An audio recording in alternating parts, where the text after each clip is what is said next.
Yesu Kristo nashimwe inshuti z'umusaraba. Mbifurije icyumweru cyiza.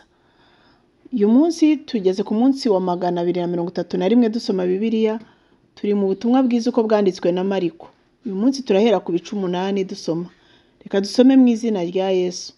Yesu ahaza abantu 4,000. Muri iyo minsi abantu benshi bongeye guterana ntibabona ibyo kurya. Ahamagara abigishwa be arababwira ati, abantu banteye impuhwe kuko uyu munsi ari uwa gatatu turi kumwe, none bakaba badafite ibyo kurya. Nimbasezerera ngo basubire iwabo biriwe ubusa, baragwira isari mu nzira kuko bamwe ari abakure. Abigishwa be baramubaza bati, umuntu yabasha ate guhaza aba bantu imitsima ko hano ari mu butayu hatagira abantu? Nawe arababaza ati, mufite imitsima ingahe? Baramusubiza bati, ni 7. Ategeka abantu ko bicara hasi, yenda iyo mitsima 7 arayishimira, arayimanyagura, ayiha abigishwa be ngo bashyire, barayibaha. Bari bafite n'udufi duke, natwo aradushimira, ategeka ko batubaha. Bararya barahaga, bateranya ubuvungukira busigaye bwuzura ibitebo 7. Bari nk'ibihumbi 4, arabasezerera. Uwo mwanya yikirana mu bwato n'abigishwa be, ajya mu mpande z'i Dalumanuta. Umusemburo w'abafarisayo niwo nyigisho yabo. Abafarisayo baraza batangira kumugisha impaka, bamushakaho ikimenyetso kivuye mu ijuru, bamugerageza. Asuhuza umutima cyane ati, ab'iki gihe bashakira iki kimenyetso? Ndababwira ukuri yuko ab'iki gihe nta kimenyetso bazahabwa. Abasigaho yongera kwikira mu bwato ajya hakurya.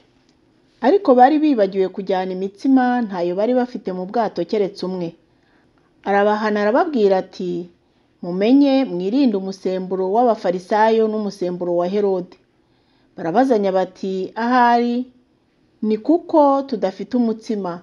Yesu arabimenya, arababaza ati, igitumye mubazanya ni uko mudafite imitsima. Mbese ntimurajijuka ngo musobanukirwe? Mbega imitima yanyu iracyanangiwe? Kuko mufite amaso ntimurebe, mufite amatwi ntimwumve, mbese ye ntimwibuka? Ubwo namanyuriraga abantu 5,000 ya mitsima 5, mwateranyije ubuvungukira bwuzura intonga zingahe? Baramusubiza bati, ni 12. Kandi ubwo namanyuriraga abantu 4,000 ya mitsima 7, mwateranyije ubuvungukira bwuzura ibitebo bingahe? Baramusubiza bati, ni 7. Arababaza ati, noneho ntimurasobanukirwa? Yesu ahumura impumyi. Bagera i Betesayida, bamuzanira impumyi, baramwinginga ngo ayikoreho. Ayifata ukuboko, ayisohokana mu kirorero, acira amacandwe mu maso yayo, ayirambikaho ibiganza, arayibaza ati, hari icyo ureba? Irararama iramusubiza iti, ndareba abantu ariko barasa n'ibiti bigenda.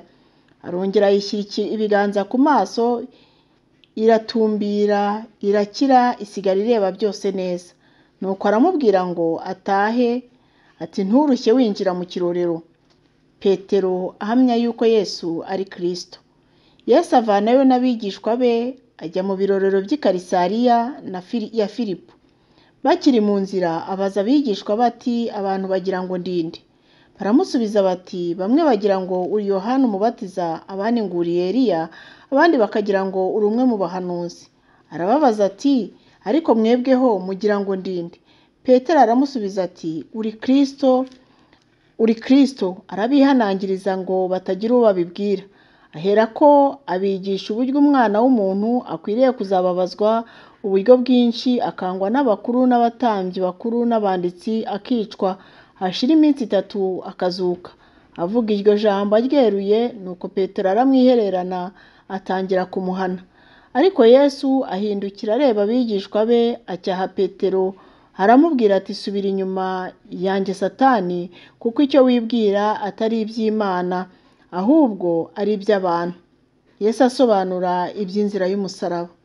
Ahamagara abantu n'abigishwa be, arababwira ati, umuntu nashaka kunkurikira yiyange, yikorere umusaraba we ankurikire, kuko ushaka kurengera ubugingo bwe azabubura, kandi utita ku bugingo bwe ku bwanjye no ku bw'ubutumwa bwiza azabukiza.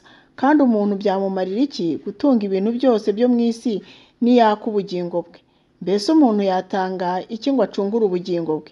Umuntu wese ugira isoni zo kunyemera no kwemera amagambo yanjye muri iki gihe cy'ubusambanyi kandi kibi, Umwana w'umuntu nawe azagira isoni zo kumwemera ubwo azazana n'abamarayika kabera afite ubwiza bwa Se. Ubutumwa bwiza uko bwanditswe na Mariko ibice 9. Yesu arabagirana Mose na Eliya babonekana nawe. Arababwira ati, ndababwira ukuri yuko abangaba bahagaze hano harimo bamwe bazabona ubwami bw'Imana buzanye ububasha batarapfa. Nuko iminsi 6 ishize, Yesu ajyana na Petero na Yakobo na Yohana bonyine abageza mu mpinga y'umusozi muremure. Umubiri we uhindukira imbere yabo, imyenda ye irarabagirana yera dedede, kandi nta mumeshi wo mu isi wese wabasha kuyeza atyo. Maze Eliya na Mose barababonekera bavugana na Yesu. Petero abwira Yesu ati, Mwigisha, ni byiza ubwo turi hano. Reka duce ingando 3, imwe yawe, indi ya Mose n'indi ya Eliya. Ntiyari azi icyo akwiriye kuvuga kuko bari batinye rwose. Maze igicu kiraza kirabakingiriza, ijwi rikivugiramo riti, Nguyu umwana wanjye nkunda, mumwumvire. Bakebaguza vuba, ariko ntibagira undi babona keretse Yesu gusa uri kumwe nabo. Bakimanuka umusozi arabihanangiriza ngo batagira uwo babwira ibyo babonye, keretse Umwana w'umuntu amaze kuzuka. Bazigama iryo jambo, bagenda babazanya bati, mbese kuzuka ni iki? Baramubaza bati, ni iki gituma abanditsi bavuga bati Eliya akwiriye kubanza kuza? Arabasubiza ati, ni koko, Eliya niwe ukwiriye kubanza kuza ngo atunganye byose, akababazwa cyane kandi agashinyagurirwa nk'uko byanditswe ku Mwana w'umuntu nawe. Ariko ndababwira yuko Eliya yamaze kuza kandi bamugize uko bashaka nk'uko byanditswe kuri we, akiza umuhungu urwaye igicuri. Bageze aho abigishwa be bari babona iteraniro ry'abantu ribakikije n'abanditsi bajya impaka nabo. Uwo mwanya abantu bamubonye baratangara cyane, barirukanka baramusanganira baramuramutsa. Arababaza ati, mwagishaga impaka z'iki? Umwe muri bo aramusubiza ati, Mwigisha, nkuzaniye umwana wanjye utewe na dayimoni utavuga.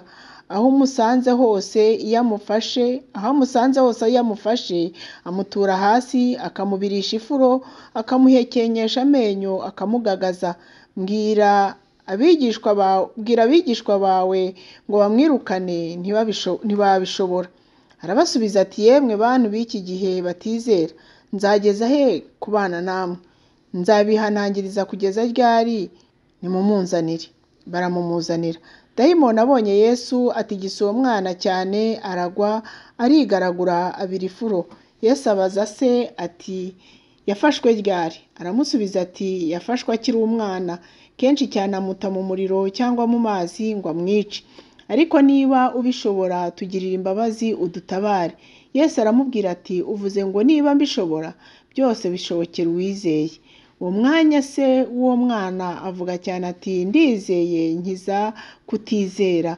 Yesu abonye iryo teraniro ry'abantu rimushikiye biruka, acyaha dayimoni ati, yewe dayimoni utavuga kandi utumva, ndagutegetse muvemo, ntukamugarukemo ukundi. Arataka, aramutigisa cyane, amuvamo, asiga umuhungu asa n'upfuye, bituma benshi bavuga bati, arapfuye. Yesu amufata ukuboko, aramuhagurutsa, arahagarara.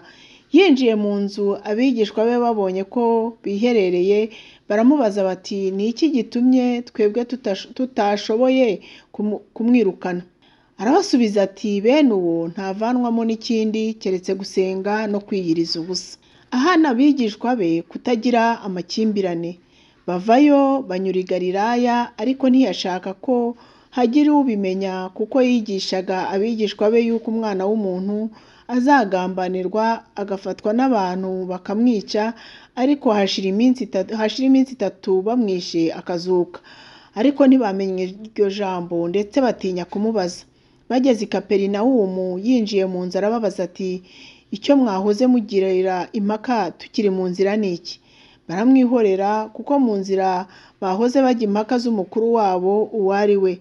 aricara ahamagara abo 12 arababwira ati umuntu ushaka kuba uw'imbere nabe inyuma ya bose ndetse abe n'umugaragu wa bose. Azana umwana muto amuhagarika hagati yabo aramukikira arababwira ati uwemera umwe mu bana bato nk'uyu mu izina ryanjye ninjye aba yemeye, kandi unyemera si njye yemera gusa ahubwo aba yemeye n'uwantumye. Utari umwanzi wa Yesu aba ari mu ruhande rwe. Nuko Yohana aramubwira ati mwigisha, twabonye umuntu wirukana abadayimoni mu izina ryawe turamubuza kuko adasanzwe adukurikira. Yesu aramusubiza ati ntimumubuze, kuko umuntu ukora igitangaza mu izina ryanjye atabasha kunsebya bitamuruhije, kuko utari umwanzi wacu aba ari mu ruhande rwacu. Umuntu uzabaha agacuma kamwe k'amazi kuko muri Abakristo, ndababwira ukuri yuko atazabura ingororano ye. Ahana abagusha abandi. Umuntu wese uzashuka umwe muri aba bato banyizera akamugusha, ibyiza nuko yahambirwa urusyo mu ijosi akarohwa mu nyanja. Ukuboko kwawe nikugucumuza uguce. Ibyiza nuko wakwinjira mu bugingo usigaranye ukuboko kumwe, biruta ko wajya muri gehinomu y'umuriro utazima ufite amaboko yombi, aho urunyo rwaho rudapfa kandi n'umuriro ntuzime, n'ikirenge cyawe nikigucumuza ugice. Ibyiza nuko wakwinjira mu bugingo usigaranye ikirenge kimwe, biruta ko wajugunywa muri gehinomu ufite ibirenge byombi, aho urunyo rwabo rudapfa kandi n'umuriro ntuzime. N'ijisho ryawe nirigucumuza urinogore. Ibyiza nuko wakwinjira mu bwami bw'Imana usigaranye ijisho rimwe, biruta ko wajugunywa muri gehinomu ufite amaso yombi, aho urunyo rwabo rudapfa kandi n'umuriro ntuzime. Kandi umuntu wese azasabwa n'umuriro nk'uko umunyu usaba ibyo kurya. Umunyu ni mwiza, ariko umunyu iyo ukayutse wawuryohesha iki? Mwebwe mugire umunyu mu mitima yanyu kandi mubane amahoro. Ubutumwa bwiza uko bwanditswe na Mariko, ibice 10, ibyo gusenda abagore. Nuko arahaguruka avayo ajya mu gihugu cy'i Yudaya no hakurya ya Yorodani. Iteraniro ry'abantu ryongera guteranira aho ari, arongera arabigisha nk'uko yamenyereye. Abafarisayo baza ahari baramugerageza baramubaza bati mbese amategeko yemera ko umuntu asenda umugore we? Nawe arababaza ati Mose yabategetse iki? Baramusubiza bati Mose yemeye ko umuntu yandika urwandiko rwo kumusenda ngo abone uko amwirukana. Yesu arababwira ati icyatumye abandikira iryo tegeko nuko imitima yanyu yari inangiwe, ariko uhereye mu itangiriro ryo kurema Imana yaremye abantu umugabo n'umugore. Nicyo gituma umuntu azasiga se na nyina akabana n'umugore w'akaramata, bombi bakaba umubiri umwe, bigatuma baba batakiri babiri ahubwo baba babaye umubiri umwe. Nuko icyo Imana yateranije hamwe umuntu ntakagitandukanye. Bageze mu nzu, abigishwa bongera kumubaza iryo jambo.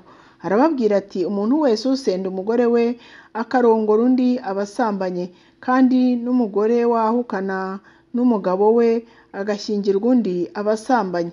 Yesu yakira abana bato.